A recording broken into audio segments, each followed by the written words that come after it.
Иң беренче булып яшел шырша үсентесен җиргә Әнәс Нәбиуллин утыртты. Колым җиңел булсын, тиз тернәкләнеп китсеннәр иде ди ул. Бүгенге агач утырту көненә бик шатланып чыктык, бик рәхәтләнеп чыктык. Чөнки бүгенге көндә погода да бик шундый шатландырылдык, мотор, якты. Һәм инде һәрбер менә хезмәткәрләрне күрәм мин, шын күңелдән чыгып, шын күңелдән шатланып бүгенге эмәгә чыктык без. Агач утырту өчен көндә бик мотор җылы булды. Үсентеләр белән тәэмин итүдә тоткарлык булмады. Эш башланганчы ук МУП УК ЖКХ предприятиесе аны җитәрлек итеп әзерләп куйган. Сыршылар, липы, кедр, агачлар, иштерле бит мына агачлар турында монда. Иштерле бит булайын. Бу ел инде башка эштән алдык.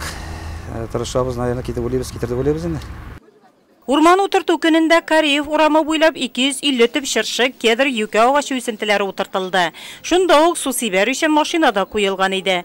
Шәһәрне яшелләндерүдә бердәм Россия яшь гвардиячеләр, район башкарма комитетының төрле структура бүлекчәләреннән, шәһәр башкарма комитеты хезмәткәрләре, Эчке эшләр бүлегенең ветераннар советы вәкилләре катнашты. Соңгысының рәисе исә тәкъдимнәрдә кертте. Посадки деревьев не только это. Урман утырту шәһәрне яшелләндерү генә түгел, бөек җиңүнең 72 еллыгын билгеләп үткәндә сугыш ветераннарына хөрмәт дисеннән аларны искә алуда. Мин моны ветераннар аллеясы дип атар идем. Я бы назвал даже аллеей ветеранов.